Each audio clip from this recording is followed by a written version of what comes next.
Hello, everyone. 안녕하세요, 여러분. Welcome, welcome, welcome. 저는 백순기입니다. 저는 알마입니다. My name is 백순기 or Alma Sungi Beck. Mary Ruth and I are your moderators today. This program we're very, very excited for U.S. allies to Africans and other non-U.S.ers in the climate movement. I am one of the 3 climate justice co-chairs for the San Francisco Bay Area chapter of Climate Reality Project. I'm so happy that you decided to spend time with us today, to be with us. I'm going to talk a little bit about our chapter and about Climate Reality Project's dedication to diversity, equity, and inclusion. This is a skills training as well as an interactive training. So we are going to encourage everyone to turn your cameras on if you can, if you're in a place where you can.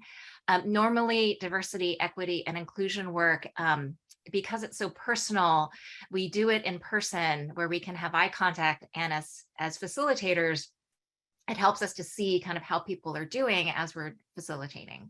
So to the extent you can, if you do need to move around, then we would ask you to maybe turn your cameras off because that might be distracting to the presenters. I'm so glad that you decided to come here today. Let me talk a little bit about our chapter. The mission of the Climate Reality Project is to catalyze a global solution to the climate crisis by making urgent action a necessity across every sector of society. The Climate Reality Project also has on its mission page a diversity, equity, and inclusion statement. And this is the statement. At the Climate Reality Project, we are committed to building a more just and equitable world, one where all voices are heard and that encompasses the diversity of race, nationalities, religion, color, national origin, sex, sexual orientation, gender identity, age, and/or ability. The Climate Reality Project understands how critical the need is for a diverse, inclusive, equitable, and just approach to solving the global climate crisis. We are committed to a continued learning and being a better partner in diversity, equity, inclusion, and justice space.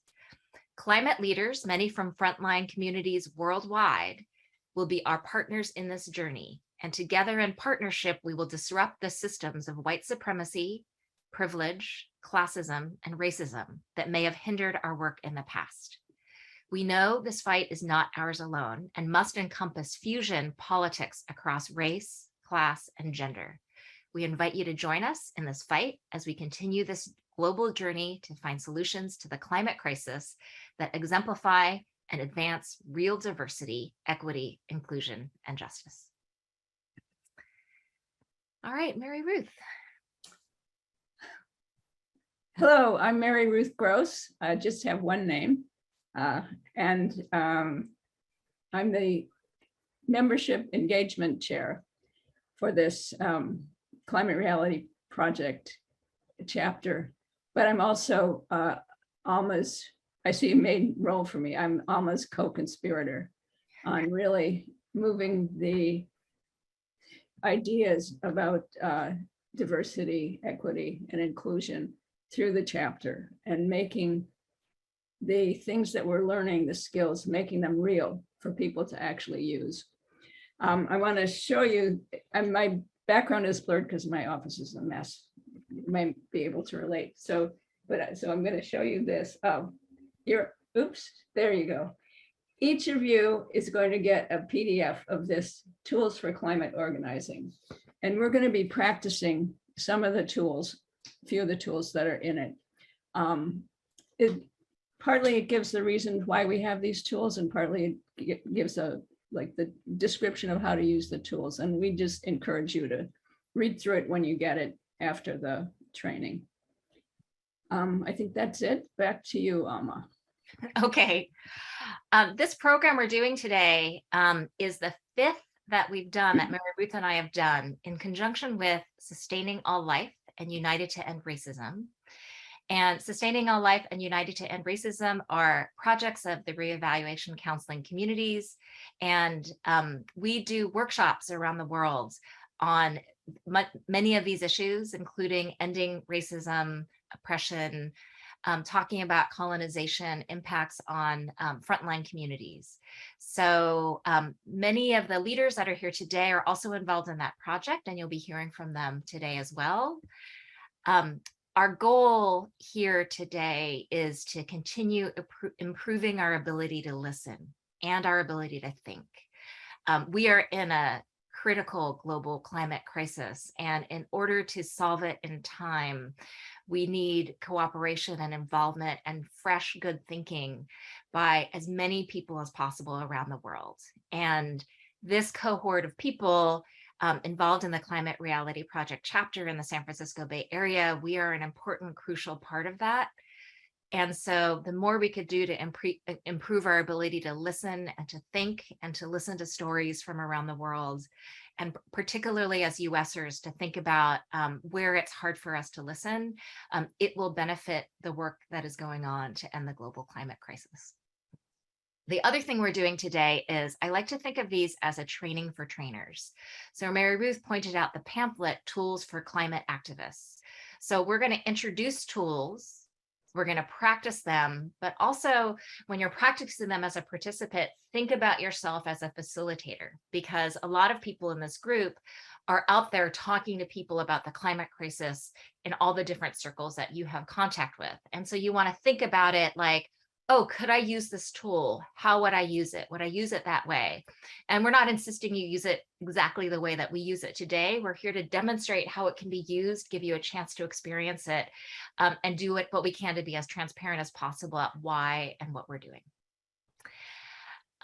And that is the goal of today.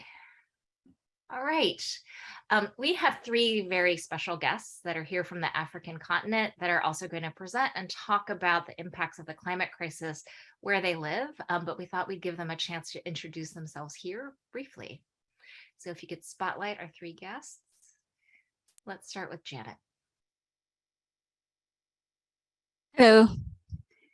There we go. Do you like me to start, Alma? Yes, please. Hi, everybody. Good to see you all. My name is Janet Kabui. I live in Kenya, that is in Eastern Africa. I am 39 years old and have been working on the climate crisis for a while.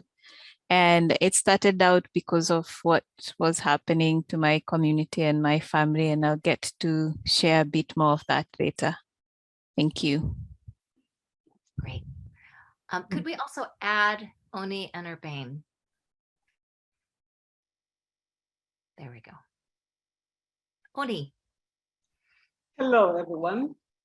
I am Oni Wong Stevenson. I live in Lagos, Nigeria. That's in the West Africa. And I am also a lawyer by profession. I've been much interested in issues of climate change, most especially because we are really feeling the pinch here in my country, Nigeria. It's a great opportunity to be here, and another opportunity also to get to learn from the experiences of others. Thank you. And I'm Urban Bamana from Accra, Ghana. I am an IT personnel, and I think I became an activist because of what is happening or has been happening to my continent, Africa. Then instead of being voiceless, so we decided to speak and say what is happening to our continent, and so that people can hear and maybe know that there's a continent that is suffering for this climate crisis. And more of this will come in our talks. And thank you. Great. Okay, so I'm going to ask all the spotlights be taken off, and we're going to introduce the rest of our leadership team. So if you could put yourself on gallery view. So for participants, you go up to the top right corner in most, if you're on a computer, under view, and then go to gallery. So the folks that are leading small groups today that are part of the Sustaining All Life team, do you know how to raise your hand in the little icon so you show up in the front? So just raise your hand or like wave at people. We have a bunch of people who are going to be leading small groups that are, many of whom are already involved in Climate Reality Project and who have been involved in Sustaining All Life. So thank you for coming. And we also have a wonderful tech team. Sue and Eve and Crystal, wave to everybody, and thank you for your help with tech. They're going to be helping with spotlighting and muting and all of that good stuff. Okay, great. So back to speaker view. All right, Mary Ruth. Oh, so this would be a time we're going to have the chat on now just so people can, we're going to have a chance to do introductions in small groups. We'll introduce some of the tools from the pamphlet as part of the introduction process, but I'd invite people now to, in the chat, just kind of introduce yourselves, like your name and where you live and one reason why you decided to come here today. And then after we kind of take a look at that, this is just to help people engage in being here. We are going to turn off the chat at some point just because it can be distracting for the facilitators and the participants. But go ahead and feel free to introduce yourself in chat. And welcome again. All right, so as people are doing that, if you could please spotlight me and Mary Ruth. Mary Ruth, did you want to talk about the 20-minute language timer? Yes, yes. One of the things that we try to remain aware of whenever we're in a group or leading a group is language liberation. It's in terms of colonization and taking, oppression, eliminating languages or dominating, having the language of the colonizer dominant is one way that is used to oppress people. And it's related to racism, certainly in this country. So we are aware that not everybody in this room has English as their first language. English happens at this point in history to be the dominant language, although the vast majority of people in the world do not have English as their first language. So we do two things. We do one thing for two reasons. We stop and get off of our screens for a minute. Every 20 minutes, we have a timer. Thank you, Eve, who will gently remind us that 20 minutes have passed. And we invite you to turn off your screen or at least turn away, which for people who are translating from the English into their own language in their head, it gives them a break. So it's very wearing to be translating constantly. But for the rest of us, it also gives us a screen break. We've been spending so much time on Zoom lately that we need a break when we're in it. So Alma, you want to add anything? That was great. And I think particularly in DEI, diversity, equity, inclusion work, it's also going to give us a chance to reflect and think about what we were just listening to. I was thinking a little bit about how in a US context, one of the ways that our domination is kind of around us a lot is sometimes we're in spaces where there's a lot of talking and talking and talking and talking, and just to give ourselves a break so that we can process and listen. Thank you. Okay, so that is just a heads up, and we were trying to be transparent about what we do and why. So that'll be in about 5 minutes because we started about 5 minutes in. Next on the agenda is a land acknowledgement. So if you could spotlight me and Janet. Janet will go first. Hello, so I'm going to read out my land acknowledgement. We have a connection with our land, oceans, and each other. We embrace our cultural values and our ancestral connections. We also acknowledge and remember the ancestors who fought for our land and our freedom. We express our appreciation to nature, to our forests, to our seas, to our land, and to our people. We want our natural land respected and preserved. We acknowledge and appreciate all indigenous people of our lands. Thanks. All right, so I'm going to do part 2. Hold on, let me see if I can find it. All right, this is part 2 of the land acknowledgement. My people are from Korea, and my family can trace back our lives on the Korean peninsula for tens of thousands of years. But after my parents immigrated to the US, we all became settlers and occupiers on this continent. And now I live in a home built on the original lands of the Ramaytush Ohlone in San Francisco, California.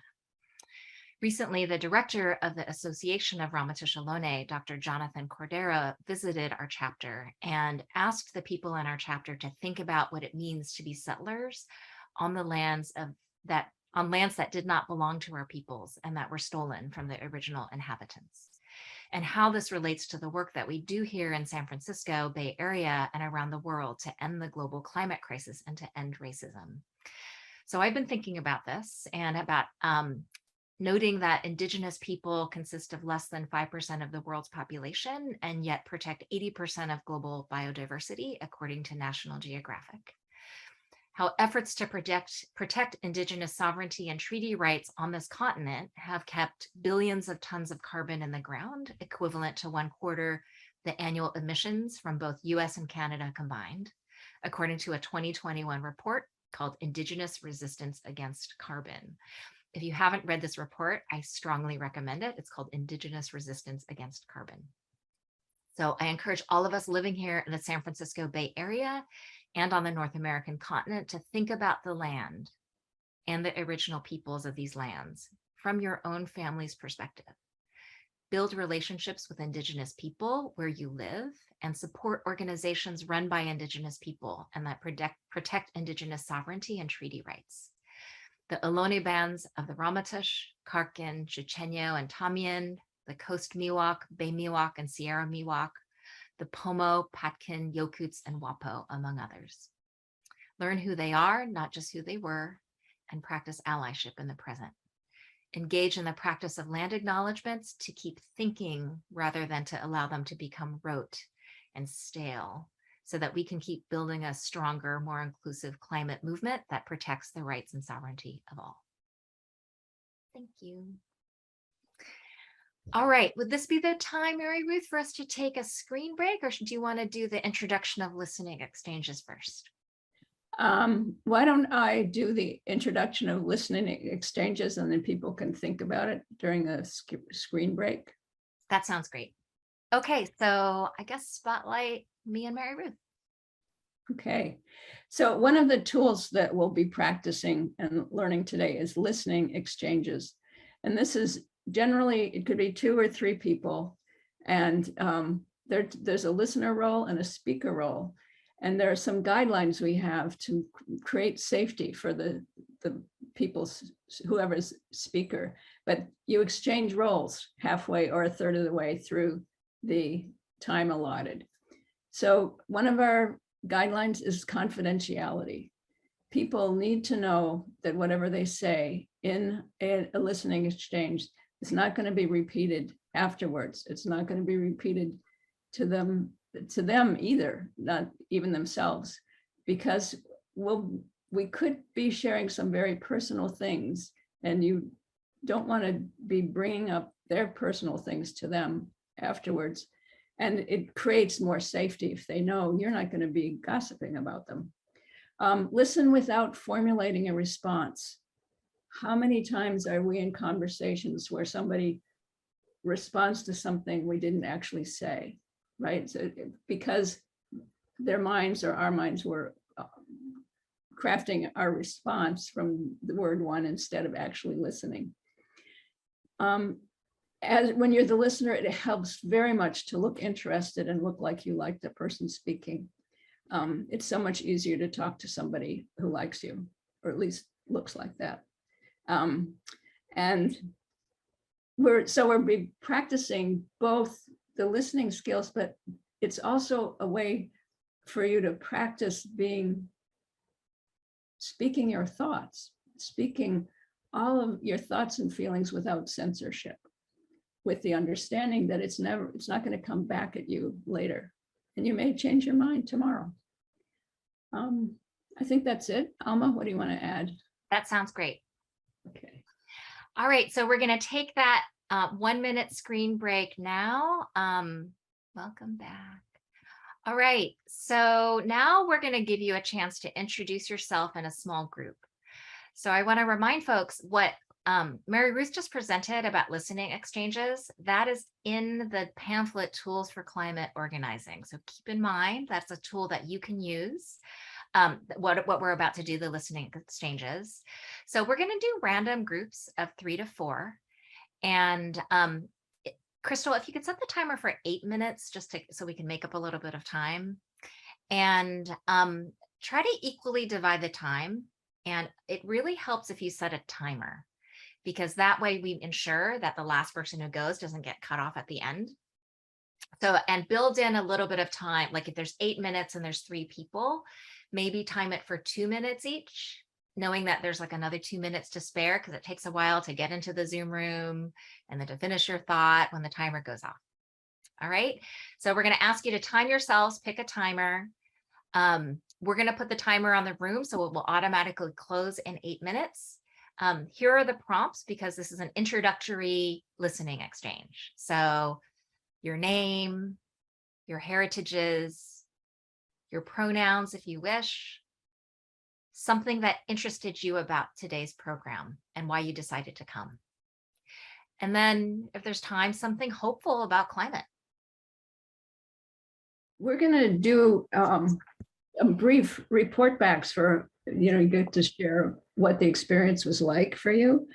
And we're going to use another tool from our climate tools for climate activists, which is speaking order. If you've ever been to a facilitated meeting, you've probably heard the phrase step up and step back, meaning if you normally speak, up front, start off a conversation, step back. If you normally wait and hang back, then step up. The thing that is usually missing from that is an understanding of the way that oppression affects how we view our place in speaking. That the people that are stepping forward are usually the ones that are trained into the oppressor role. They expect and are expected to lead, be first. And then the people who are on the targeted end of an oppression are hang back, are expected and expect themselves to hang back. So that's one of the effects of the various oppressions, including racism, definitely in this country. So we use a speaking order. It's up to the facilitator to look at the group and see how to move the group forward and how to treat the individuals well in the group. And so it's the order of, we put out an order of who will speak first. Not mandatory, because sometimes if people are told to speak first, they feel totally on the spot, and maybe they need to listen to a few people and see that nobody's being attacked or whatever, that it's safe to actually say your thoughts in a larger group. So I'm going to turn this over to Alma, who will do a debrief from our listening exchanges. Great, thanks, Mary Ruth. So we're going to put the speaking order in the chat. We don't always do this when we facilitate groups, but because we're thinking about this as a training for trainers as well, we want you to see our thought process for coming up with a speaking order for today. This is not the same speaking order we're going to use for everything, but it is a speaking order we'll use for the next period. So I'm going to invite anyone born, raised, and living outside of the US. If there's anything from your listening exchange that you thought was interesting or that you want to share to introduce yourself, you are welcome to. So I'm going to turn on gallery view so I can see you all, and raise your little icon hand if you are living, born, and raised outside the US and you want to share from the small group.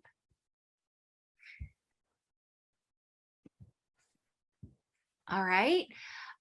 So is there anyone else who was born and raised outside the US but is living in the US that wants to share or introduce yourself to the group? Raise your hand if this is true for you, if you're born or raised outside the US. I want to share. Siri, and then TA. Hi, my name is Siri, and I was born in what I have come to realize is the colonial project known as Canada, but I'm living in the United States now, which is also a colonial project. And I am, it's always it's always kind of an exercise for me to speak first, because I've spent my entire life hanging back and seeing if it was safe, how people treated each other in groups. So I will just say thank you for demonstrating speaking order and giving me practice in demonstrating it for other people. And I think that that's enough for me for now, and I'll step back. How about something that interested you about the program today, and something you Oh yeah, well, so I have been pretty North America centric, and I'm looking forward to learning about how to listen better to folks who do not have Canada and the United States as their minds, unlike me, do not revolve around Canada and the United States. I'm looking forward to learning how to dismantle that in my head. Great, thanks, Siri. TA, did you want to share about you and one reason you decided to come today? Yeah, sure. I actually wanted mostly to shout out to the people in my group. I guess I won't mention names just to not put them on the spot, but I just really appreciated the warmth that they brought to our group, the two people that were with me. And so I just felt very touched by being able to get to talk to them. I'm TA, I'm completely new to climate organizing, but I'm like a veteran in a lot of other organizing spaces, and I would like to learn some things in order to incorporate climate justice work into everything else that I do. Thank you. Great. Is there anyone else who was born and raised outside the US that would like to share? Going once, going twice. Okay, so seeing none, are there any young people or young adults, 35 and under, who would like to share and introduce yourself? Young people, young adults. Okay, and I note that there are two screens, so I can't see everyone on the second screen, so I'm going to ask you to raise your little icon hand. Are there any people who are indigenous to North, Central, or South America that want to share? Introduce yourself and why you decided to come today. Laura. I am Laura. So I've decided to continue to remake the decision that climate crisis is very important to me in my life. And I am aware that so much of the repercussions of the climate crisis are falling on the African continent. And the folks in Africa are not responsible for what's happening. And so I want to keep remembering that. And I think it's important to build community with folks, and I try to constantly be aware of US centrism. I don't want to stay US centric. I want my mind to be bigger here. Great. Thank you, Laura. Because of time, like I wish we had the time to actually hear from everybody here in the big group, but because of time, we're going to stop there. But now you have a picture of how you can use speaking order in facilitating and inviting people to speak and share about it. And as a reminder, as Mary Ruth said, the facilitator, you get to make a judgment call about what makes sense. So we picked this order because we were thinking about this group and the topic of today. So just think about the context that makes sense for you. All right, Eve, how far are we from the next 20-minute screen break? We still have 12 minutes, but that wasn't counting the small groups. Oh, I see, the small groups. Mary Ruth, should we, it is about close to 20 minutes, including the listening exchange. Do you want to take the break now or should we keep going? No, I think take the break now. Okay, great. We're going to take a 1-minute screen break and Eve will let us know. Feel free to turn off your screen and to mute yourself. See you in 1 minute. Welcome back, everyone. If you could spotlight me, Mary Ruth, and Janet for this next piece, that'd be awesome.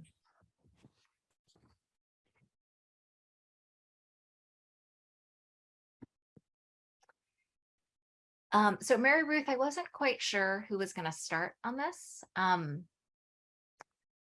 about I start? I think and that's you guys good. chime in. Does that sound good? Okay. Yeah. So this next part of what we're doing is we are going to hear from each of our special guests more information about kind of the situation where they live on the African continent in their countries. But one of the things we're doing here is also getting those of us who live in North America well positioned to really be able to listen. And so this next part is going to talk a little bit about what it means to be an ally. And then a little later, we're going to talk more specifically about some of the challenges as U.S.ers. And then we're going to listen to the special guests. So just to give you an idea of what's in store. So the basics of, you can call it oppressor material, non-target material, allyship to oppressed groups. The first one is that we do it because it was done to us. No one is born oppressive. We're born smart and interested in connecting and looking for being welcomed.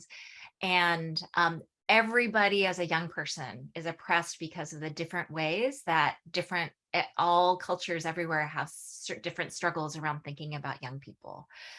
We are physically overpowered when there's things that we don't want to do, and people will physically move us. People, try to influence us and force us to do things, and we're just mistreated. And it's not because the adults around us don't like us, it's because the adults around us themselves are struggling. And because of the different ways it just gets passed down because of how we're taught to think about young people. So I think it's just important that there are reasons why we do oppressive things. The second thing is that it's hard to see it. So this is one of, I think, the biggest challenges of thinking about allyship and being allies, is that most of it we're unaware of unless somebody has actually pointed it out to us, which is one of the things we're hoping to do, is build our awareness of being able to see it. But we have to understand that if it's something we mostly can't see, then we're going to have to be welcoming to information and figure out how to welcome information from people who are affected by it. So it's hard to see. That's the second thing. The third thing is we feel bad about it. I don't think anyone who does oppressive things is like stoked that they did something oppressive, unless sometimes people are trained to feel like that. But I mean, from a real human sense, like I think when we realize we've done something oppressive, most people are like, oh my God, I'm horrified that you even thought that that's what I did. And then we get immediately on the defensive. We're like, no, I'm not oppressive. I'm not one of those horrible people because I blah, blah, blah. And then what ends up happening is we continue being oppressive because all we're doing is defending ourselves. So, so that's the other thing that we're going to kind of talk about a little bit more and work on. So we feel bad about it. The fourth thing is, okay, so this is the weird thing, is part of why we do oppressive things is the ways that we've been hurt and oppressed. So when we do oppressive things to people, a lot of people feel like you're being oppressed while you're doing it. Like, I did that because I was justified, or I did that because I was mad, or I did that because, like that. And so it's really confusing because when we're mistreated, we end up recording all of the experience of like being mistreated, but also the mistreatment side. So it's kind of like this funny counterintuitive thing. So just kind of be aware that that could happen. And the last thing is when well, I guess this is related to kind of the other 3 points, is when we feel bad, it's going to be hard for us to listen. So the good news is that we can approach learning about our own oppressor material with curiosity. That's what we're going for. Curiosity, like, oh, you thought that what I did was racist? Can you tell me more? Tell me more about, well, whatever. Or you think what I did was classist? Tell me more. So curiosity, we're going for being relaxed and pleased with ourselves. So it's this funny thing where it's like we feel so, part of why we use pleased with ourselves as a concept is because we feel so bad, but when you feel so bad, you really can't listen. And then the second thing is that we can apologize more genuinely and less defensively, because when we do oppressive things, we need to apologize if we've done something, even if it was unaware, that was hurtful to people. All right, Mary Ruth, feel free to chime in. I just wanted to add one thing. The more that I do this work, the more it's clear to me how difficult it is for anyone on the targeted end to actually tell somebody on the other end that they've been racist or other, any oppression really. And that it's a great gift if you can build relationships with people from the oppressor and that people feel okay to tell you, because there's history of violence and even attacks if people speak up. And so it's like you need, as oppressors, you can be trustworthy, but you can't be trustworthy in the abstract. I mean, to get people's trust, basically, you need to be trustworthy, which means you do what you say you're going to do, you listen, you really try to notice when things are going on around you that are oppressive, and including what you do. Anyway, I just want to add that. And thank you for everybody who ever speaks up. Thank you for your courage. Janet. Yes, I wanted to briefly add that as Alma said, we will feel bad. First of all, guaranteed that we will all make mistakes at some point, me included.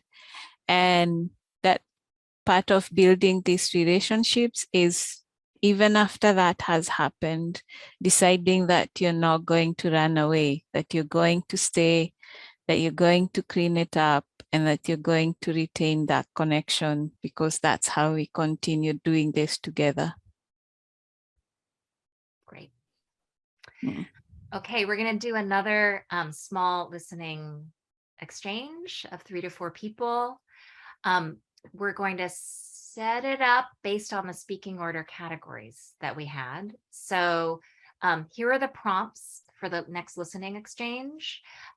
We won't have time to answer all of them, so just pick the one that kind of pulls you. What would it be like to be curious and pleased with ourselves about listening to oppressed groups?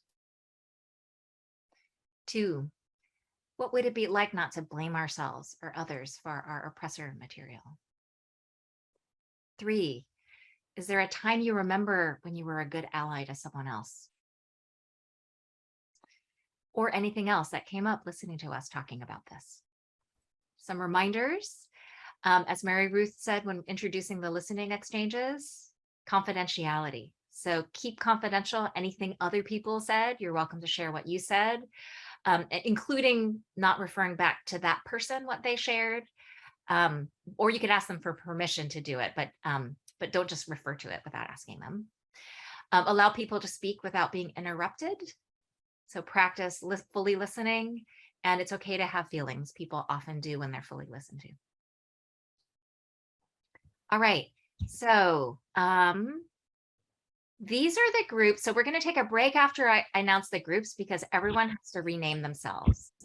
The facilitation team will be in a small group together, and then number 1, put a 1 in front of your name if you were born, raised, and living outside the US. Put a 2 if you were born or raised outside the US, but living in the US now. So this should sound familiar because we just did this in speaking order. A 3 if you're a young person up to age 20. 4 if you're a young adult, 21 to 35. 5 if you have indigenous to North, South, or Central America ancestry. 6, people of the global majority. This is a word that we often use in Sustaining All Life to refer to people of color or people targeted by racism. 7, other people raised poor or working class. And 8, anyone else. Now, the reason why we're asking you to put a number and to pick one of these categories is because we're about to talk about what it's like being oppressors. So all of us are oppressors, including those on the facilitation team. And we have done oppressive things, and we will probably do oppressive things in the future, but we're building our awareness so that we can figure out how to stay, like Janet was saying, and how to be able to listen. So it tends to work better when we work on oppressor material to do it in like groups, so that people who share some oppressions are able to do it with each other. It's easier for people on different sides to be able to share, and it's easier to be able to notice that you can share. We'll do another brief, brief debrief from that listening exchange, and we'll keep the same speaking order. Again, not mandatory, but invited, warmly invited. So anybody born, raised, and living outside the US, if you could use your reaction button to, I'm going to put you on gallery view, but your reaction button raised hand puts you at the top of the top left-hand corner of the gallery view. Shalini. Hi.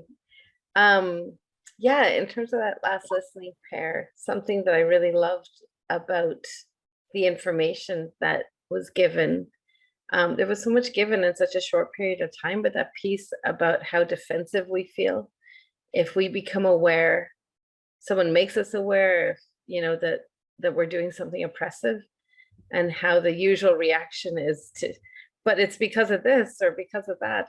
And so I loved that, that we take the stance of being pleased because we can't hear anything if we're feeling bad. I love that. So thanks. Great. Okay, anyone else born or raised outside the US but living inside the US?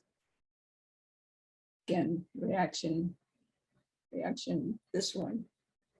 Also, a reminder about speaking order. If we move on to the next group, you were in the previous group, you are still welcome to join in. Yes, thank you.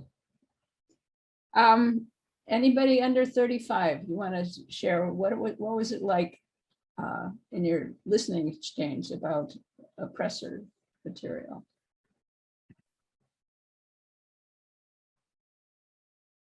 $35 and under. Okay. People indigenous to North, Central, and South America.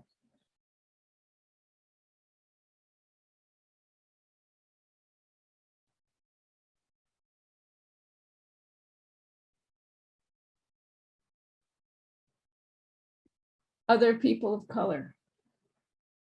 People of the global majority. Raise your hand, please, if you want to talk about your experience in the listening exchange.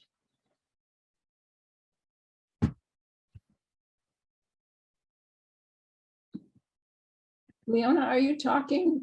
Or you want to talk? Are you wanting to talk to us? Yes. Okay. Thanks. You're on mute. Yeah. Hi, folks. I just wanted to. Now, can you hear me? Yes. Okay. I just wanted to say that, you know, in our exchange, we talked about having no blame because we are the oppressed. Well, you know, we are also the oppressor. As oppressed as we feel, we are the oppressor. We live in America. We have educations. We have, right? We are not here to oppress, but I'm here in this group to learn how I am oppressing people without knowing it, you know? Mm-hmm. Because anyone with, even however we grew up, if we have an education, we have the ability to oppress others. And so that's why I'm here, to learn how not to do that. That's right? good. What's to, right? Because sometimes, like you said, we don't know we're doing it. So I think that's the thing. Once I learned I was the oppressor, I could understand what it meant to be oppressed easier. Great, thank you. Anybody who was raised poor or working class want to chime in? We have time for one more, I think. Raise your hand.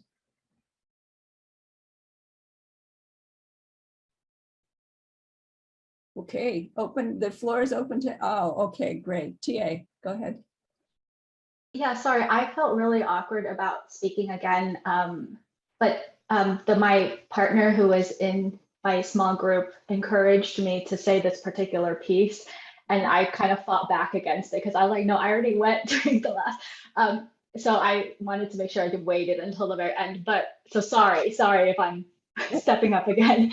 But I think my partner encouraged me to specifically say that, like, this conversation has been focused a lot on the interpersonal interactions that we have and not playing an oppressive role in that. But it could also be really important to think about how we shouldn't also individualize the blame or individualize the problem, because the oppressor roles that we're kind of talking about are situated within a larger systemic problem, right? The systemic structures of imperialism, racism, capitalism, heterosexism, all of that.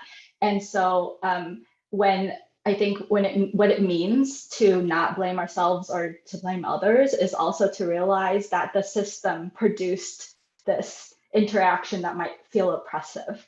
And that is not necessarily because of that other person, even though we might feel very strongly that we have been like victimized by an oppressive interaction, but rather to remember that it's like the larger structure that we have to fight against and not that other person. Great, thank you. I think, how close are we to the 20-minute screen break?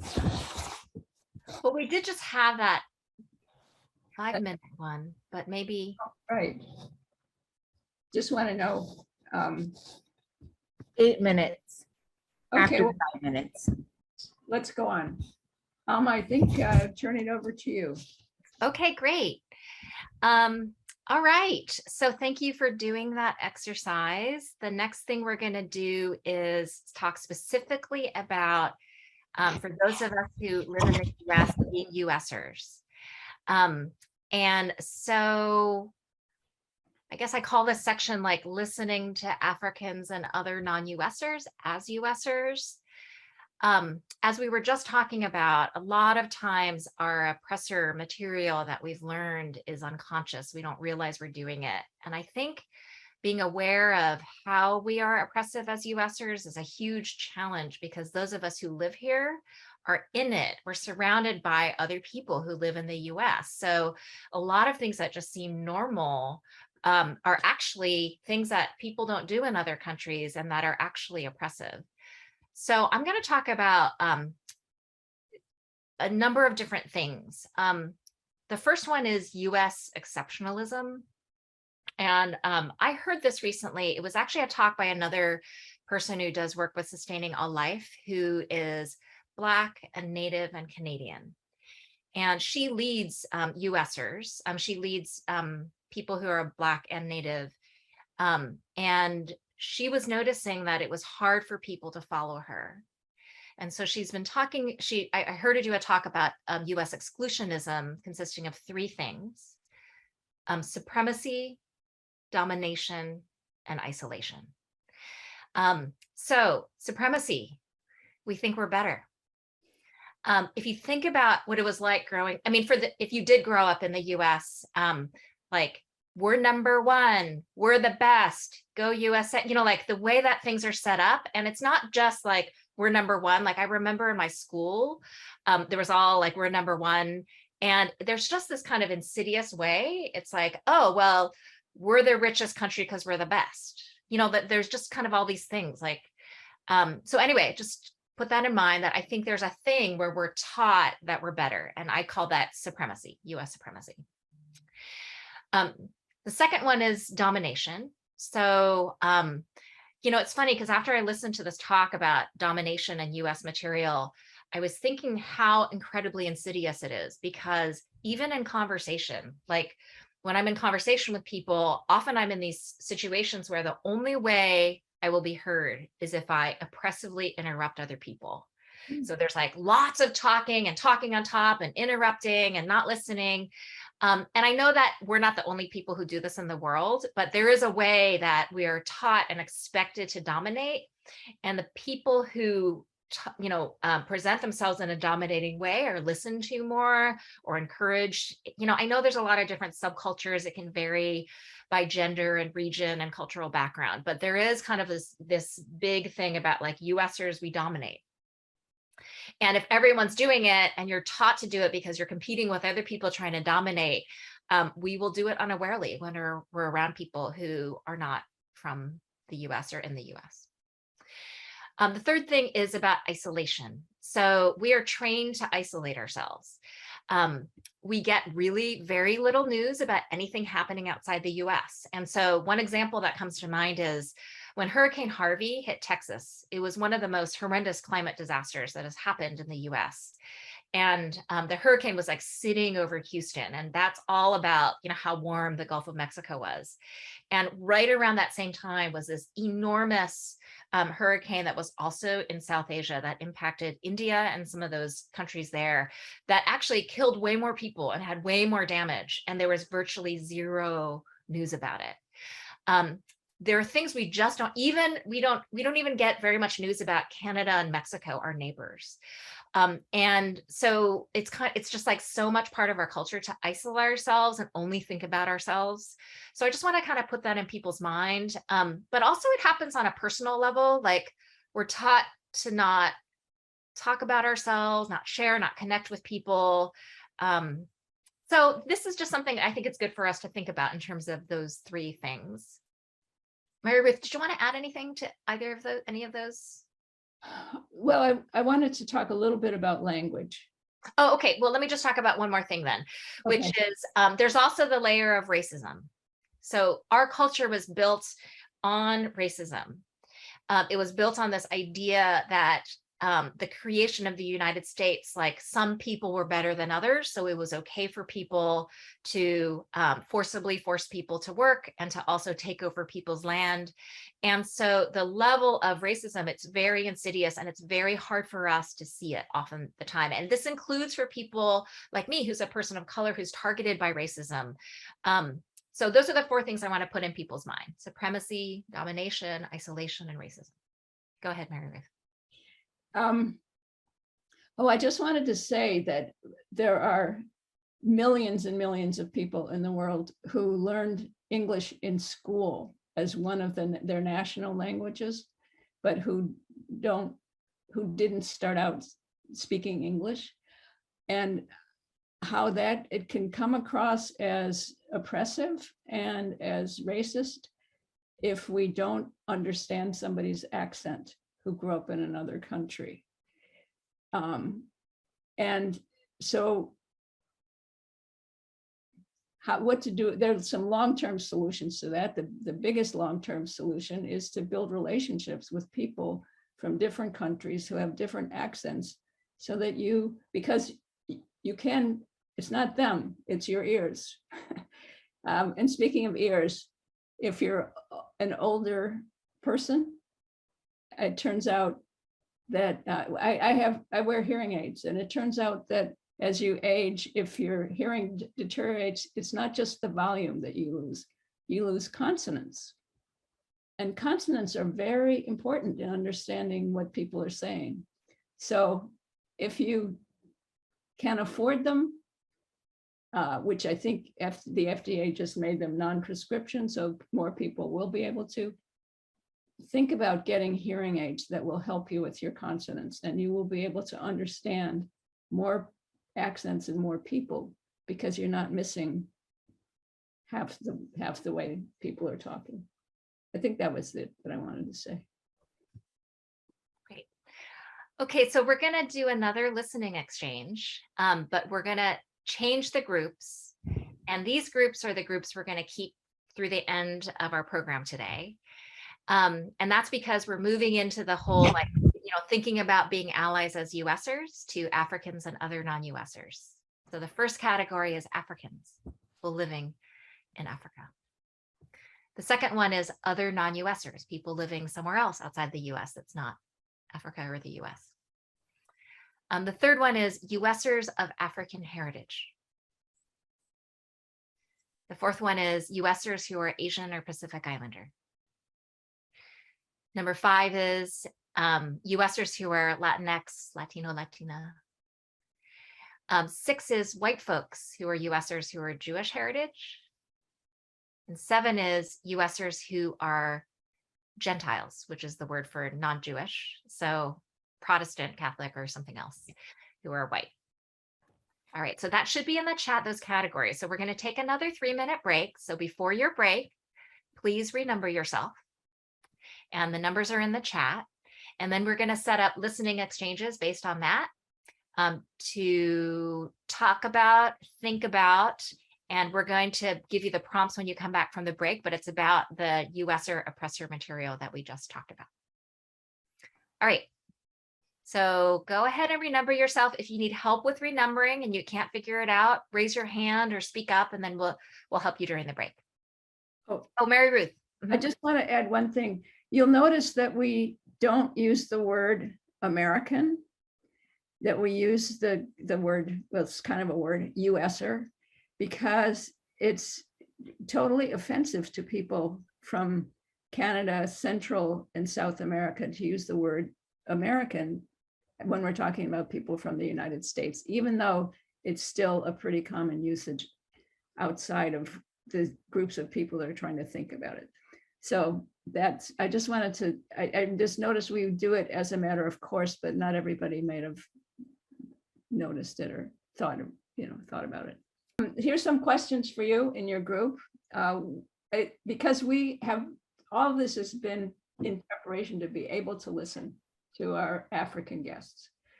What would help you be able to listen to people from Africa talk about their experiences with racism and the climate crisis? What makes it hard to listen to people with different accents than your own? And what makes it hard to follow the leadership of people from outside the United States? That's a lot to chew on. Great. So let's do 8-minute groups again. Time yourselves, give yourselves equal time. We'll see you in 8 minutes. So because of time, we're not going to do a group debrief of that, but hopefully that was good to connect with other people and think about some of the U.S.er material. I'm going to ask people to please mute themselves again, unless you're one of the speakers.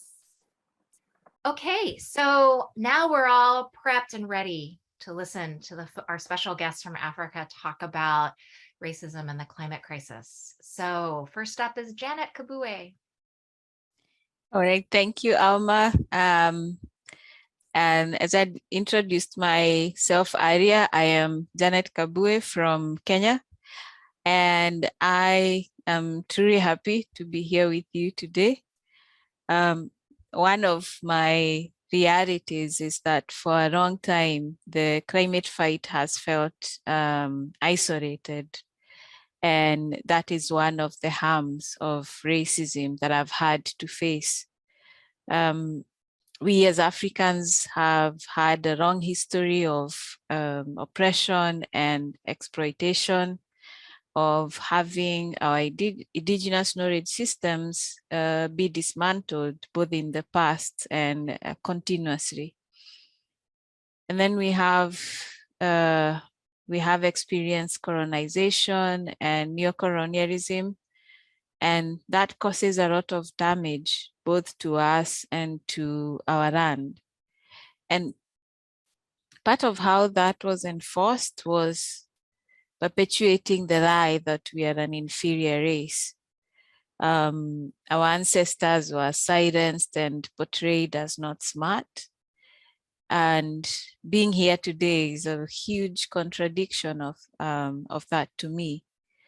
So one question I like asking is, what is in the way of you seeing an African activist as your equal and being able to really listen to them? Because that is what we have to really work on together. That messaging that has us pitted against each other instead of working together.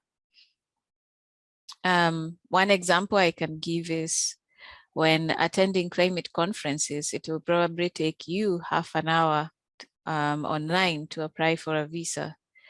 It takes us at least 4 months And even then, we are not sure we will get the visa. Then we have to go through profiling all the way until we get there. So by the time we get to you, we are exhausted. And we still fight hurdles of being left out, not being listened to, people not being able to connect with us. In relation to climate change, we are the continent contributing the least, but suffering the most from it. As you probably know, Africa's 54 countries have contributed almost nothing to climate change. We are talking about 2 to 3% of global carbon emissions. And in addition to that, we also face other environmental issues that are not of our making. I'll give you some examples from my country, Kenya. So in 2019, the US exported more than 1 billion pounds of plastic waste to 96 countries. Then in 2020, the US wanted Kenya to reverse the 2017 ban on plastics. That we celebrated that plastic ban in a big way because it really cleaned up our country, and you could tell that it made a difference.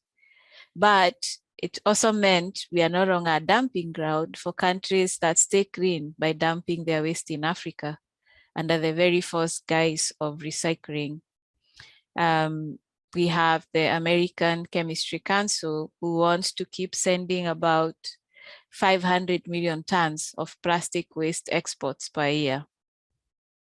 So it really is a fact that other countries stay clean and compliant by dumping in Africa. And this and other toxic waste is poison to our land, soil, water, and health. And there are, of course, consequences when our governments say no or try to stand up against this. So on a personal note, one of my reasons for joining the climate movement is because I have seen what the climate crisis is doing to my country.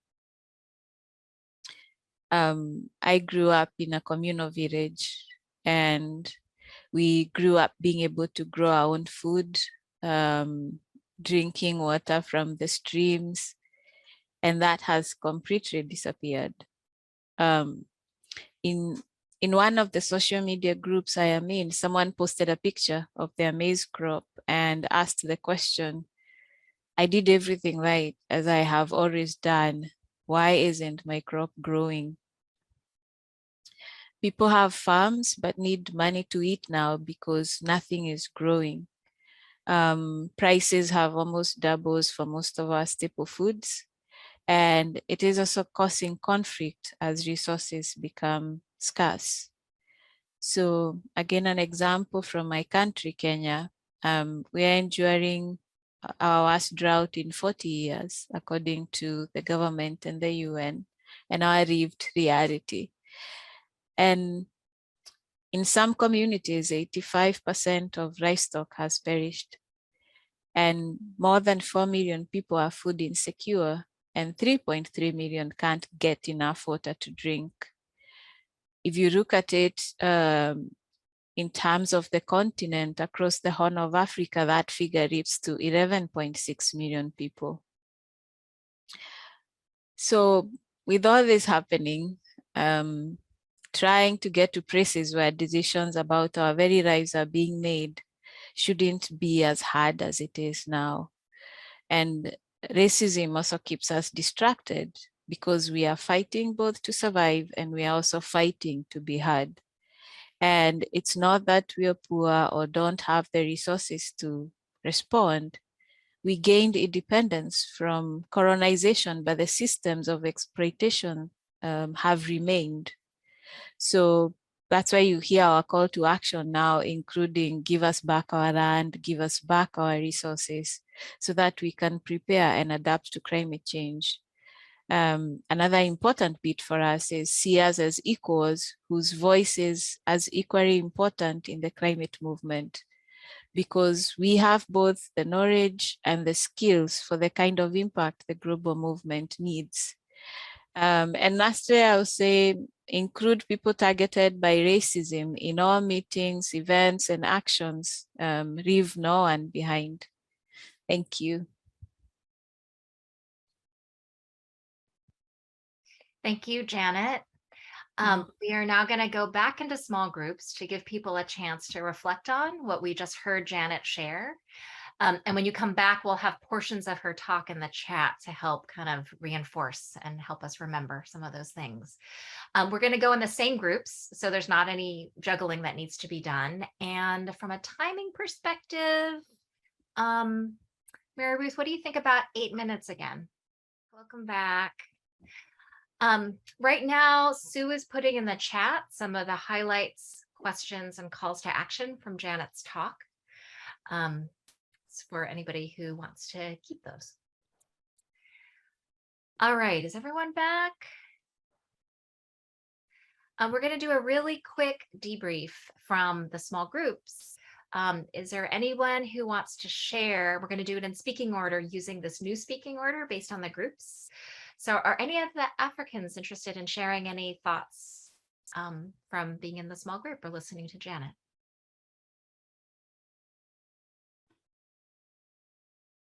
Going once, going twice. All right. Yeah. Oh, go ahead. What were you going to say?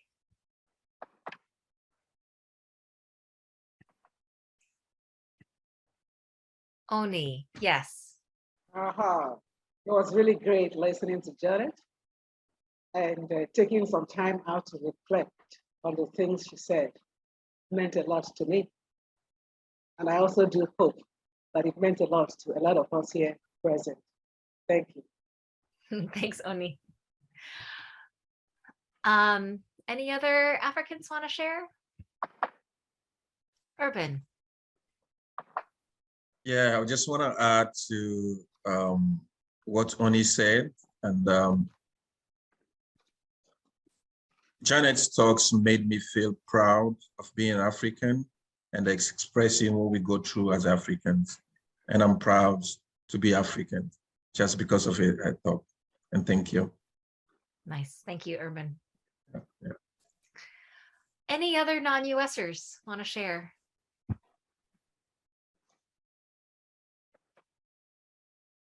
Raise your hand or speak up if that applies to you.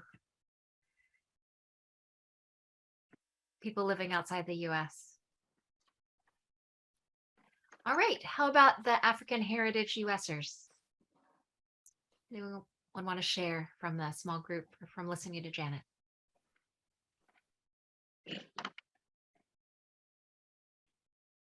Going once, going twice.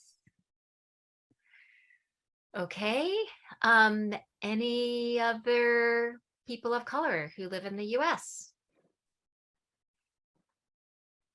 Including any of the other groups I mentioned previously who want to share? Leona, go. Folks, I know I step forward a lot, but that's not to oppress anybody else. It's just because I have something to express, and I had to go off camera because I shed some tears with what Janet shared. I had no idea that we dumped that much plastic in Africa. And that's appalling enough. But I was also uplifted by Janet's spirit to continue to not only survive, but to be heard. And I just want Janet to know that we are listening. I'm listening. Thank you, Janet. And our other guests. Thank you, Leona. Any other people of color inside the U.S. or outside the U.S.?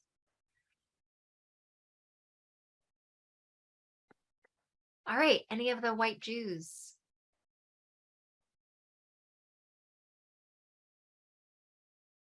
Oh, Shalini. Yeah, sorry, not a white Jew, but person of color outside the US. I was also very, very impacted, very moved by hearing Janet say that the whole African continent, 54 countries, has contributed almost nothing to the climate emergency in around 2 to 3% of global emissions, but is suffering so much. I was really, really impacted. And I will just acknowledge that it did bring up a lot of kind of very old, early powerlessness, that feeling of overwhelm and powerlessness. And I got a chance to talk about that in the listening group, just that feeling of overwhelm and powerlessness. So I was very moved about that. Thanks, Shalini. Anyone else in any of those groups? I'll open this one up to everyone. We'll take maybe one more comment from the floor. Going once. Kevin and Deborah. You know, I just want to say that there's got to be a new word created for a kind of guilt and embarrassment that gets mushed together, because, you know, I think of myself as reading the newspapers and paying attention, looking with a global perspective. And then when I get definitive, heartfelt, first person reporting, it really, you know, it does make me feel guilty and embarrassed, and the thing that this new word needs to be created for. And on top of that, I just want to say thank you, organizers, thank you, presenters, because this is really a wonderful opportunity, and thank you. Thank you, Kevin. Deborah. I can pass about if there's not time. No, there's time. I think it was helpful to have the specific information, both to face the reality, and also to make it easier to talk with other people about it. And it really helps to have some time to feel what it is like to face that reality. Thanks. Okay, so Mary Ruth, I'm thinking we had written screen break, but I'm thinking we just go to the next speaker. Yes. Okay, so our next speaker, Oni Nwangwu Stevenson. Did I pronounce that correctly? Okay, great. So please take the floor. Thank you very much, everyone. Thank you for the opportunity to be here. I am Oni Nwangwu Stevenson, and I am from Nigeria. I am also an environmental activist. You may already know this history of my people. We were colonized in 1884 by Britain, following the Berlin Conference, where Africa was without a prick of conscience allocated among European countries. The attraction was our vast resources, which they exploited and extracted with reckless abandon. It is important that we understand that colonization, along with other vices of slavery, imperialism, and genocide, left us with very little and limited resources to effectively combat the ongoing climate crisis. The experiences left us exploited, bruised, and battered. And we are now struggling to raise our citizens away from deep-seated poverty. We realize that the issue of climate change is global, and that even though we contribute least to greenhouse gases and the climate crisis, yet we suffer most of the effects. For that reason, I have been very much involved in organizing and leading workshops on climate change, and have ongoing support groups also where we engage, share our experiences, and also encourage one another to remain resilient in our drive for healthy, safe, and also sustainable environment. Even as I do this work, I feel burdened by the racism and oppression I have to deal with. There are moments where it is so difficult and so very hard for me to feel the emotional burden of having to deal with racism, a clear distraction for me and the work I wish to do in the climate movement.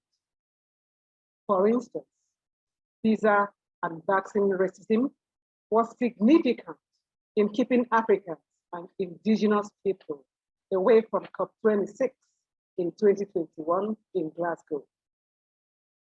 This year's COP27, built for Egypt, is looking to be even worse. As strange and humiliating visa conditions are being put forward against Africans, while Europe and America are assured easy access to visa for their citizens. Cost of participation is yet another tool used to keep the Africa poor and indigenous people from being present at such events where their voices really matter and deserve to be heard. We should be at the forefront of the conversation about climate change and not to be distracted by racism and other forms of oppression. It is hard enough to deal with the climate change. Climate crisis is real and prevalent in my country. It is very consequential indeed.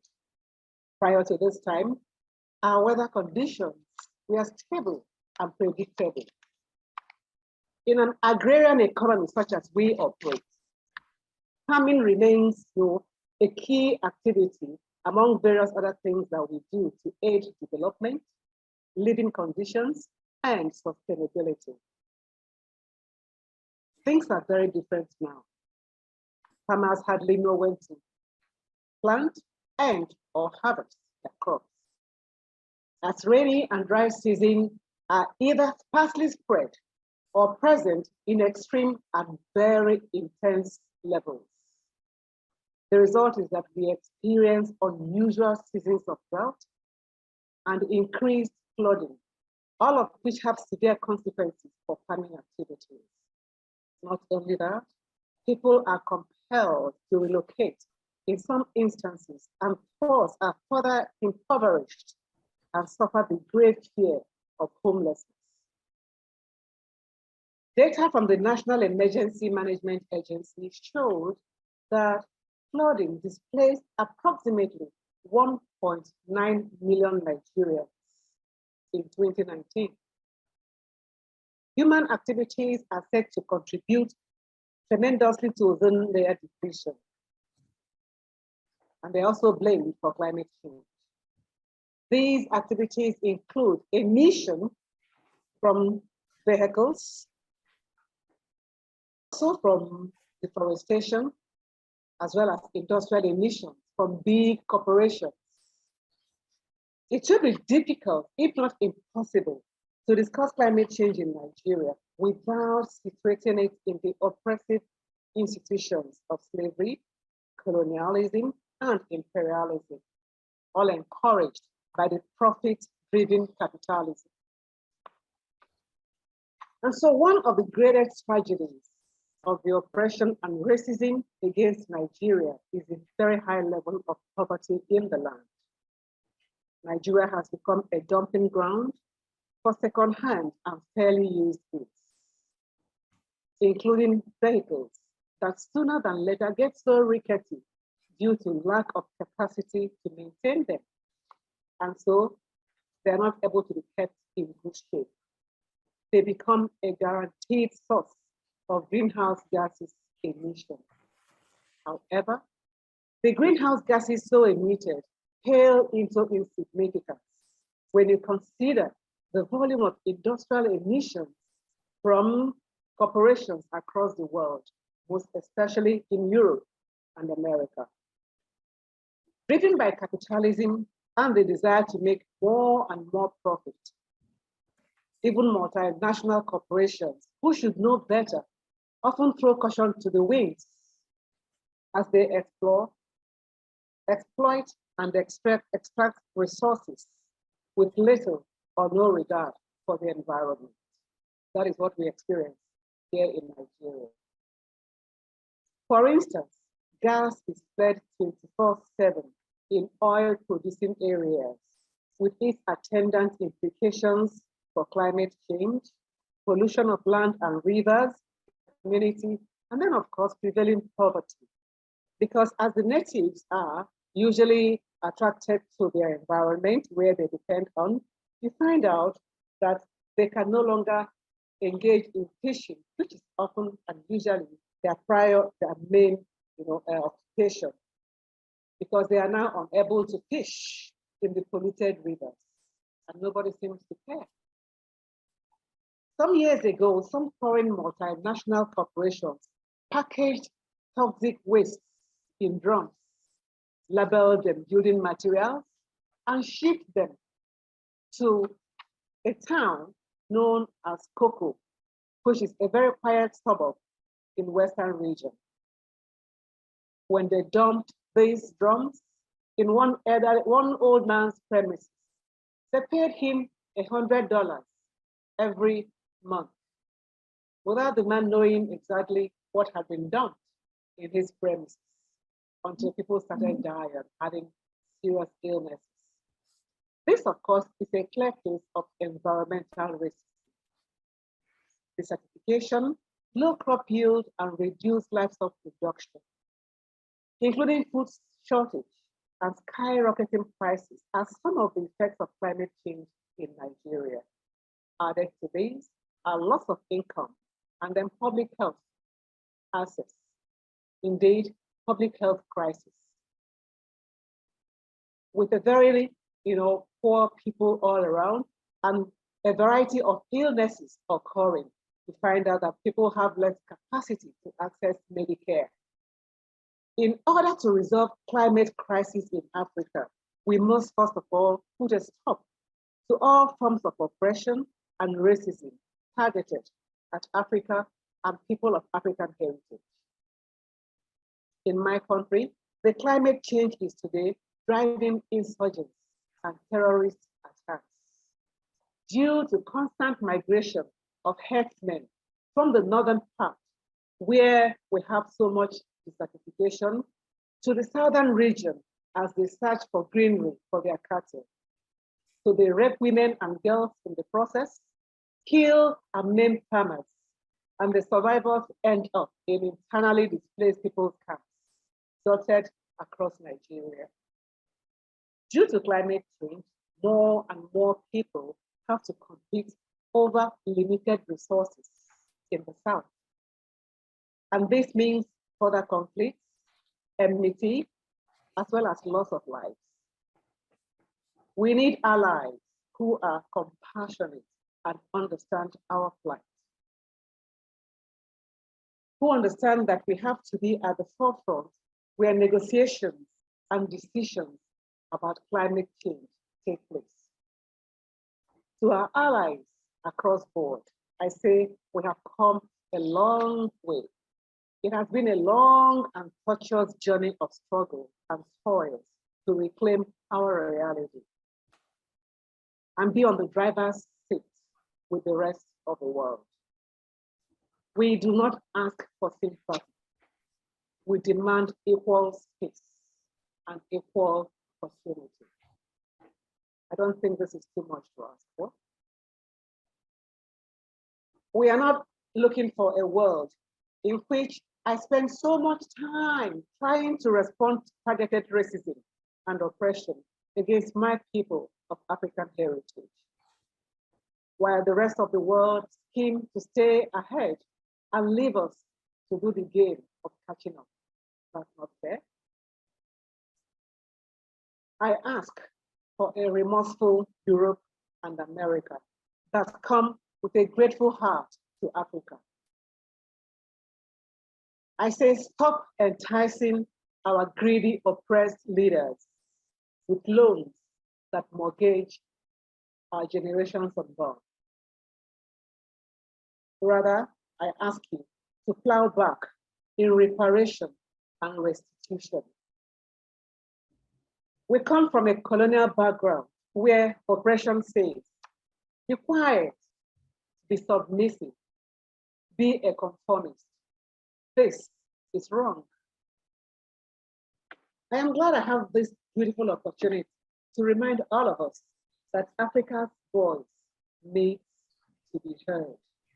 That's why I'm here today, for you to hear my voice and for you to hear our voices. We have to be at the center of deliberations and decisions making that impact on our world. We are key stakeholders, just as the rest of the world. Thank you very much for your attention.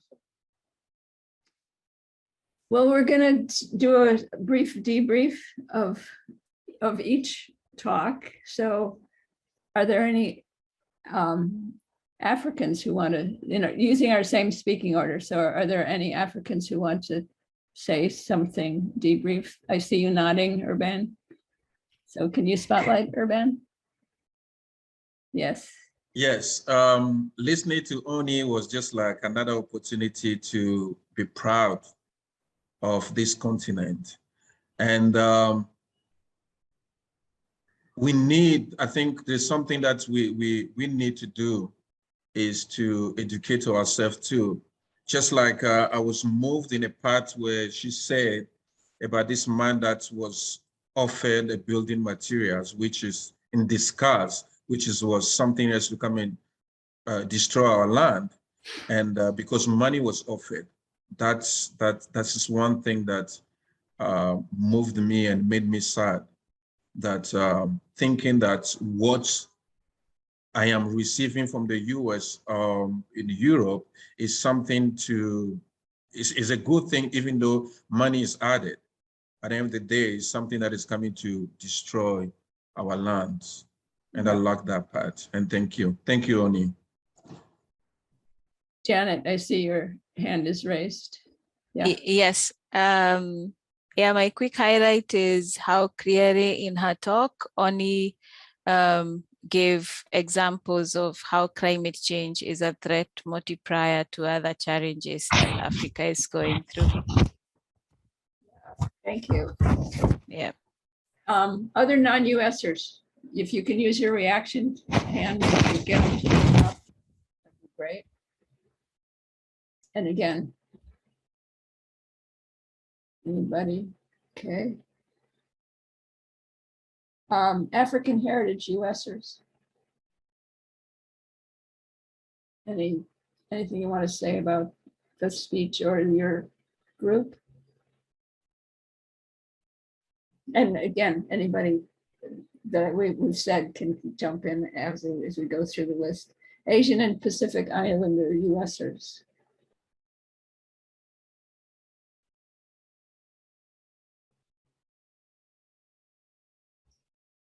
Okay. Latino.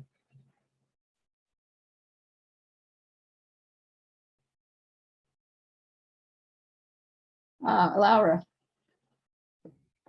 Hi, I guess I didn't necessarily work on this, but I know that I feel lots of rage about hearing the story that Oni told about the multinational deceptively doing what was done under the guise of money, and how I'm sure enticing that might be, and just feeling like someone has to be held accountable.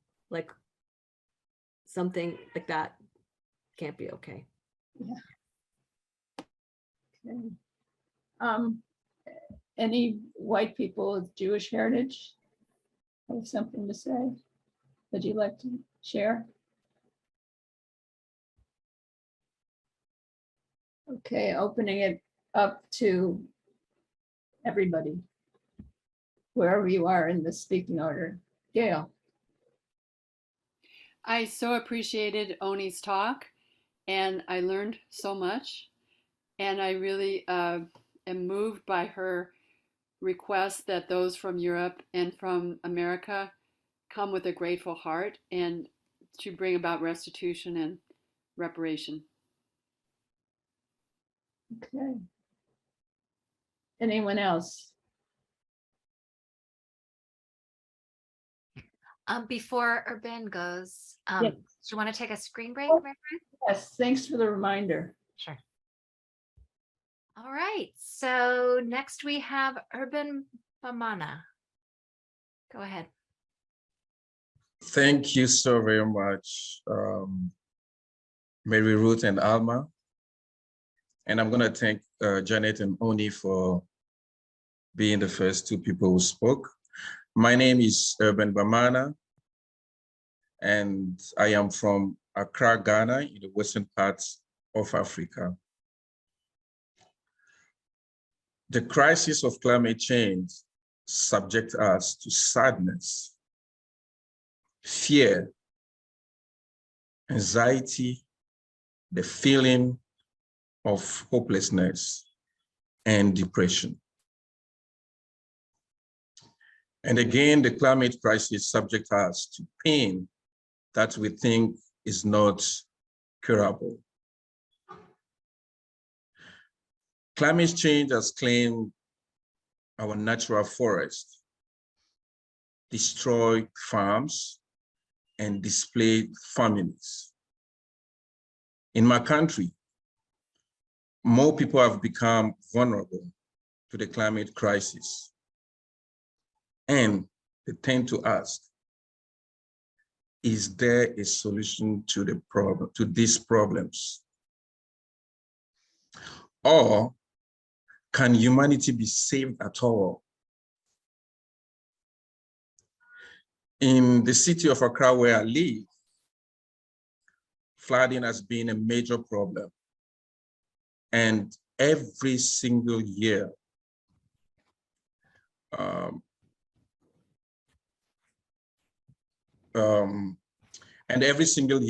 hundreds of people are displaced, some lose their lives, and properties are destroyed. Businesses that people toil to build to earn a living for themselves and their families are also destroyed. It is difficult to endure the pain of losing loved ones and properties. Such losses have led more people to depression, stress, suicide, and post-traumatic disorder. And traveling in some villages in Ghana, I have seen and witnessed the severity of climate change. The rains are not coming, and agricultural productivity is very low or non-existent. The rural people who depend solely on agriculture cannot meet their daily needs because of the climate crisis. It saddened my heart, and I feel stressed that we have to go through these challenges, even though our contribution to climate change is minimal. Question: is there ever going to be justice for the voiceless? I feel this pain and cry. The more vulnerable, such as the aged, women, and young girls' voices are not being listened to in the climate crisis. We need urgent solution to address this climate crisis. We need to stop talking and act. Political leaders must be committed to the fight against climate change. Racism in climate change shows in a lot of ways. The last COP, that was the COP26 in Glasgow, Scotland, was just another opportunity for the colonizing nations to show their racism towards Africans. And we Africans have double work when we go to represent our countries and the continents as a whole. Instead of us concentrating on fighting against the climate crisis, we have racism added to our job description. This is to say that we do not deserve what is happening to our beautiful continent. Africa suffers a lot from the toxic and electronic waste that is generated by the wide range of industries. Because the waste is dumped on our soil and not properly discarded, it causes serious harm to our health and the environment. The US and Europe have shamefully, and I'll say it again, the US and Europe have shamefully created dump sites in West Africa and Central Africa, where they export e-waste as reusable electronics, which harms us. Western companies and businesses, mostly those in the US and Europe, target some African countries, namely Ghana, where I live, Nigeria, which is close to me, and Ivory Coast, close to me too, as dumping sites for their toxic waste. Our countries do not have facilities to enable this safe disposal of hazardous and toxic waste. They are equally unaware of the content of the waste that is exported because the label of the content has always been reusable goods. These are just a few examples of environmental racism which my continent is experiencing. I know that we must dismantle racism, the genocide of Africans, and all other oppression to end the degradation. I think it is clear that climate change is connected to economic inequality and racism. The US and Europe use our natural resources and leave us their garbage. We need to address racism to address the climate crisis. People in the US need to have continuous engagement with activists in Africa, help them understand more about the global challenges, ignite their interest in activism, and build their skills for community work. And living in a country such as the US limits people's understanding of issues in other continents, especially in communities. Some people in the US may think the same or similar resources exist in other continents and that we are all treated equally, which is not true. This perception is not true, as many people in the US are more privileged than the other continents. Many activists in the US do not connect with activists in Africa, thus limiting their understanding of the global climate crisis. The US is always a special party in the COP negotiation. This means that the US can decide how negotiations are completed. The more we are looking up to the US, the more there seems to be less advancement in solution to the climate crisis. Superiority of US in the climate negotiation is injustice to the global South. The global South countries can compensate enough for the loss or damages caused by the developed world, and commitments made to support developing countries never come true. Climate crisis activists in US need to continue demanding the need for climate justice, inclusiveness, and equality in climate change adaptation and mitigation. An inclusive movement means everyone, and I mean everyone, need to be involved in addressing the climate crisis. No one or party should be superior to the others. Thank you for listening, and thank you for the opportunity. Thank you, Urban. All right, we're going to do one more small group. And it's going to be the same groups as last time. We're going to do a quick debrief and then we'll do a screen break. So welcome back, everyone.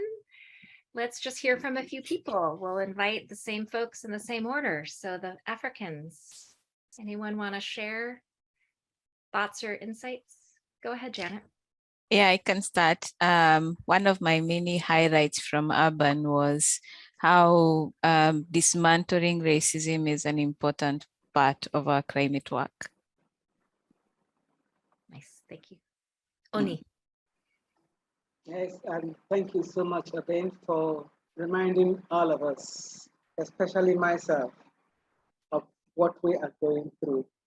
It's very important to me that, you know, the world gets to hear that. So I want to thank again for giving very clear details of what the experience has been like and reminding us of the connection between climate change and racism. Thank you. Thank you. Any other non-U.S.ers? Shalini. I feel a little bad because I've spoken a couple times, but there was a piece that Urbain said about extracting resources and then dumping back the toxic waste. And a connection went on in my head. I feel like, you know, I work in an area where I talk about colonization and racism and stuff a lot. We talk about extraction and genocide. And I just made the connection between dumping and genocide, you know, and I feel like there needs to be a way of talking about that. And I was I'm very riled up, very riled up. Thanks, Shalini. Any other non-U.S.ers want to share? We'll go to African heritage folks in the U.S. and then any other groups that haven't spoken that we've said already. Any other African heritage U.S.ers want to share? Yeah, I can share. Go ahead. Yeah, I really appreciate it. It just was so clear to me from what Urban said and what everyone has said so far too, that Africans need to be at the center of the climate movement, and that any situation in which that's not the case, like some action needs to be taken, because it's so important for Africans to be leading this work. Thank you, Eve. Aaron. Yeah, I just want to give gratitude for Urban and Janet, and I want to say Oni, I'm saying that right. Your voices and y'all's presence here means a lot to me, and I just want to continue to have that request of like being in constant engagement, acting with you all and centering you all is huge. So I just want to honor y'all's voices and appreciate y'all's presence here. It means a lot as I sit here and trying to figure out how to close the gap between African-American folks and the folks that are in a lot of ways home in comparison to what we are experiencing here. So I just want to honor you all. Thanks, Aaron. Any other African heritage U.S.ers want to share?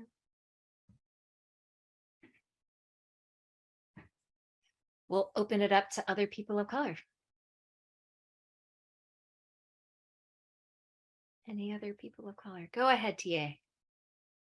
Yeah, I just wanted to add something to what Eve said, which is like, I feel like the rest of us need to support leadership from African climate activists by doing all of this groundwork for ourselves, so that the burden, such an enormous burden, doesn't just fall on their shoulders, but rather like we need to show up and do the work, the prep work ahead of time. For instance, like something that came up in our small group was like, we need to do the work of addressing racism ourselves so that they don't also have to do that and the climate work, right? So in just whatever possible way that we can support that leadership rather than leaving it to them to kind of fix it for us, or fix all of these other problems surrounding the climate for us. Great, thank you, TA. Any other people of the global majority, people of color, who would like to share? Nami. I just wanted to thank all three of our speakers, Urbane and Uni and Janet, for being so direct and honest with us and for not sugarcoating anything and just being like, here it is, you guys figure out how to handle that. And I really appreciate that honesty. Great, thank you, Nami. We'll open up the floor. White folks of Jewish heritage and otherwise. Anyone else? We'll take maybe one or two more comments, if you have one.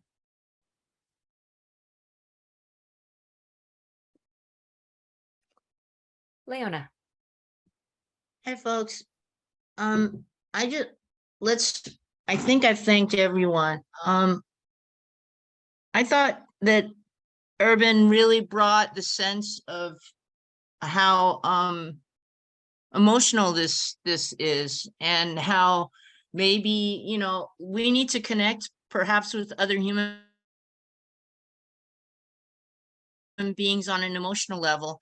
And in solving that whole racism thing, it comes down to like, hey, we're all human beings. We are all, this is what we have in common. And that's the big challenge of our capitalist society, is like, we don't need to oppress people to have a good world. We really don't. And in fact, we should stop.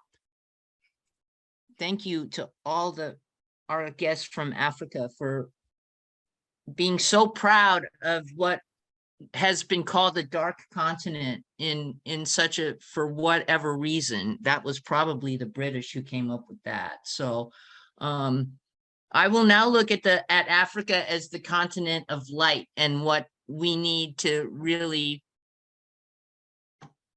focus on as far as this climate crisis. That 80%, suffering 80% of what we're doing for only having 3% of, that's just really unfair. That's really unfair. Okay, thank you, Leona. For time, that's going to be our last comment for this round. We still have a little time left. We're going to do a screen break, and then we're going to come back and do a wrap-up round. So you'll have one more chance in your small group to share, and it'll be focused on thinking forward and new thoughts and new next steps that came to mind just being here today. Okay, so this is our chance. So we're coming close to the end. We're 18 minutes of being together for this program. We're so pleased that you were all able to come. This is our chance to just ask everyone for any final thoughts or final requests to think about in the last breakout group that we're going to do. So let's start with Janet. First is deep appreciation to each and every one of us for being here. As we were speaking, we could see through the screen that you are connecting with us, and actually showing up is already doing part of the work, and we feel connected. And we are on the road to COP27 in November. And each year we go to the COP hoping, let this be the last one, because it's been a long time of asking for, we know what needs to happen, we know how to do it, let's do it.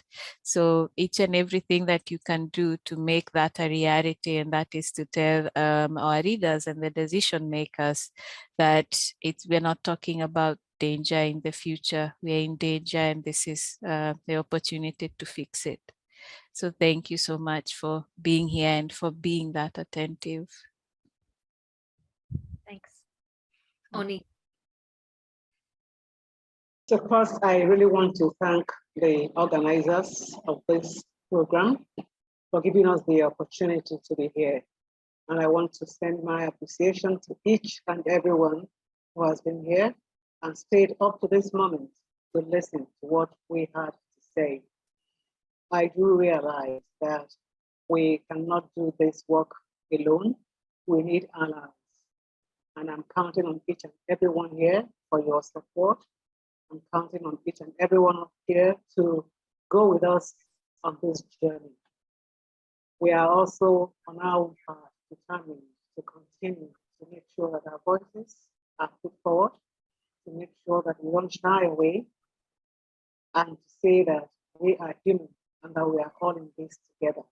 Thank you. Great. Thanks, Oni. Urban. Thank you so very much.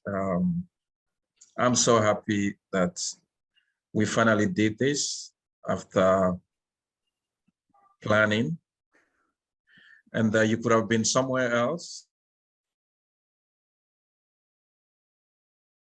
You decided to come and listen to stories, authentic and original stories from Africa. And we do appreciate that. You could have decided you are okay with whatever is happening with the climate change, but you took your time to come and listen to us. And that means a lot to us. And we cherish this moment, and it's gonna be forever in your heart. The COP27 is coming. I think we should go back to our talks. If you want us to survive this, go back to our talks and see what we want from you so that we can be included in whatever decision that will be taken to this conferences that is coming. I think that will be a lot. And we heard a lot of stories. And I'm glad that you heard this from us, because it's us. It's not like somebody who went online and go and look for information, but this is what we live. This is what we suffer here as Africans. So support us, try to find us how we are feeling. One thing that I will share, going the last COP, I realized one thing, that when we gathered as Africans, especially the three of us, and we wanted maybe a talk, like people to come, and no one comes because we are Africans. But if we are led with like white people leading us, and they are at the forefront, and before they get listened to, and this is one thing that I have to stop. I would love to see Africans having their own stand and people coming to find out, wow, what is going on in Africa, instead of having a decoy, like a white person or whatever it's gonna be, before people come to whatever that we have. Thank you so very much, and we love you. I'll say a couple words and then Mary Ruth. So, you know, I live in the US, I'm a U.S.er, and it was really useful to be reminded of all the things that we're not told, all the things we take for granted, and all the ways we're just kind of encouraged to consume and to buy. And so I really have been thinking about our garbage, you know, that what Urban said about, you know, taking resources and then dumping our garbage. And we're not taught how to do that. So I think in the next period, that's some place where I really want to put my mind and think about that, not just for me, but for the climate movement. So thank you. Mary Ruth. I think the one thing I would like people to think about is, how do we keep this work going? How do we make this not a one-shot deal? I have the supreme privilege to work with Janet, Oni, and Urban on a regular basis with Sustaining All Life. And so anyone who's interested in keeping on supporting them and supporting the work and supporting getting them to COP27, all three of them are delegates from Sustaining All Life. Anyway, just be in touch with me. I think I'm part of the leadership team for the climate reality, and you can find me pretty easily, I think. Or I'll put my email in the chat when we're done with. Mary Ruth and my emails are also in the announcement for the program. and in the Zoom invitation you got, but we're going to be following up with everyone who registered. We are actually having a fundraiser for Sal. I think it's next week or soon in this next period. And then around COP27, there's going to be a bunch of programs, not that different from this one, to hear voices from frontline communities, from folks from Africa, and from other related issues around how to think about supporting people around COP27. All right, one last small group. This one's going to be short. Could you please put a timer for 6 minutes? The same group, this is your chance to say farewell, but any final thoughts in terms of the thing you want to bring with you moving forward in your work in climate? All right, see you in 6 minutes. Oh, yay. Music. We need music as they're coming back. We'll get music at the end. Maybe we can turn it on as soon as we're like saying farewell to people. Yeah. All right. Welcome, welcome, welcome back. Thank you for staying. I hope you enjoyed your small group. We're going to do a little bit of closing and we want to hear some highlights from people. But before we do, just some housekeeping. This program is being recorded. And we are going to be creating a video that will be available on the chapter's YouTube channel. And everyone here who's registered, we're going to send it out once the presenters have had a chance to look at it. So it might take a few weeks. But once it's out, we really encourage you to share it with people and share what you learned here while it's fresh. So that's the cool thing about something being on YouTube and having a YouTube channel is it can still be enjoyed and shared even if people weren't able to be here today. So that's one thing. The second thing is we have all of your contact information from having registered. So we will let you know when that's ready. And also if you want to reach out about this program, what you got out of this program, getting more involved with a climate reality project, attending the Sustaining All Life events. There will be a number of Sustaining All Life programs, like I mentioned, around the COP27, which I think is in November. Those are the housekeeping things I could think of, Mary Ruth. Anything you want to add? I don't think so, although Sal will be putting on some online workshops during the New York Climate Week in September as well. So we'll let people know about them and encourage people to come. Great. So I like to do, given we have a number of people here, but not a massive number. So if we could try to get everyone to say something, but it will only work if you only say one sentence. So think about a highlight and think like the one sentence that you want to say. So take a minute to think about that. We're going to invite people in the same speaking order. So any of the Africans, any final word, sentence? And just put it, we're not going to spotlight people because it's going to go too fast. So just put it on speaker view if you want to see who's speaking at the time. Yes, and again, an appreciation to you, Alma and Mary Ruth. This is what happens when you move from thought to action. Thank you so much for having us here. Oni. Great thanks, great appreciation. A word of thanks to each and every one. I do appreciate you. I love you all. Thank you. Thanks. Urban.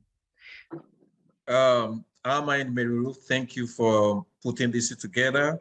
This is a great workshop. It went well, and it means that it's not something that you just created today. And thank you for everybody that came. We love you.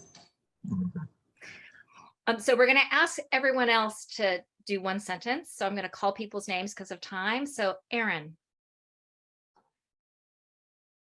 Oh, Martin, so much love.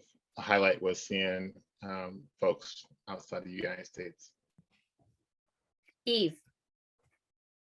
Highlight was hearing Irvin, Oni, and Janet's talks. Thank you so much. Is Crystal still here? Yes, I'm here. Thank great, you. Crystal. Thank you, Janet, Oni, and Irvin for sharing your brilliant thinking. And yeah, it's very inspirational. Laura, is Laura here? Yes, having direct connections with African activists is a priority. Is Amparo still here? Nami. I appreciated getting a chance to look at being an ally to African activists. Sue. Great stories. Really appreciate it. Thank you so much. TA. I want to keep learning more because I've already learned so much and it's just opens up a whole new world of learning. Thank you. Siri. Thank you for your leadership, Urban and Janet and Oni. I am following and I will recruit others to follow. Shalini.